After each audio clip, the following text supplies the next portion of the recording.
Nous sommes à Malmö, en Suède, non loin de la frontière danoise. C'est ici qu'ont été installées et testées quelques nouvelles technologies énergétiques pour habitations dites intelligentes.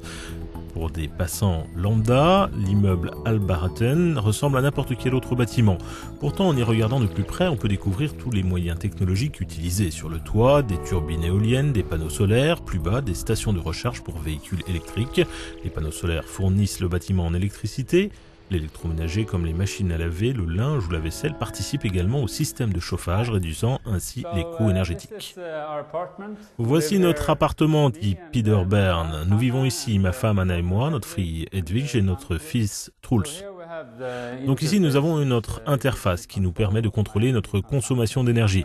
Cela me permet de savoir ce qui dans l'appartement consomme beaucoup. Donc vous voyez ces différentes mesures qui représentent les différentes pièces. Nous pouvons entrer dans la cuisine. Je peux voir quelle est la température actuelle et je peux la modifier.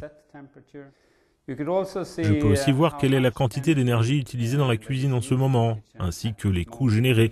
Là par exemple, c'est la 3e heure la plus chère de la journée.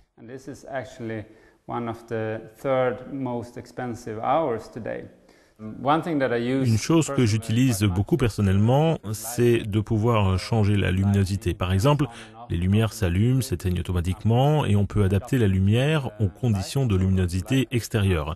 Et puis savoir tout cela me permet de laver la vaisselle ou le linge à des prix plus intéressants, plus bas.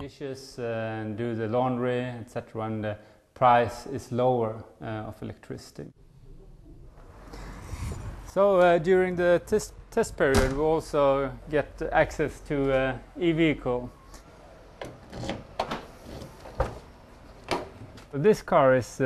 Cette voiture est la voiture principale de la famille. Elle nous permet de faire tout ce qu'on a besoin de faire. Nos trajets, en général, sont courts. Il nous arrive d'aller voir les grands-parents à Lund, non loin de Malmö. Cette voiture est parfaite pour ce genre de voyage. Cet immeuble sert à tester différentes technologies intelligentes qui permettent de réduire la consommation d'énergie tout en mettant l'accent sur les énergies renouvelables. Dans la colonne énergétique, près du bloc de logement, il y a un réseau complexe de tuyaux, de systèmes de mesure et de citernes. Cela permet aux chercheurs d'expérimenter différentes technologies dans les différents appartements. Sur les 8 logements, 4 sont au chauffage central, 2 au biogaz, 2 utilisent des pompes à chaleur. Alors qu'Albaretten donne une nouvelle dimension au développement durable, le bâtiment s'inscrit parfaitement dans le quartier de West Arbor, qui a émergé d'une friche industrielle dans les années 90.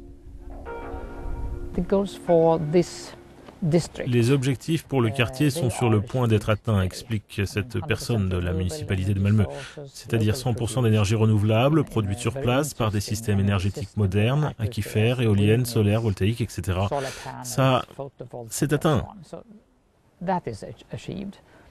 Mais si l'on prend le quartier dans son ensemble, sur la centaine d'hectares, on n'y est pas encore. Mais l'objectif est là, et nous voudrions que la ville ait un effet neutre sur le climat dès 2030. Toujours d'avant-garde, Malmö est d'ores et déjà l'une des villes les plus vertes et les plus durables d'Europe grâce à ses éco-quartiers. La ville de demain est désormais quasiment la ville d'aujourd'hui.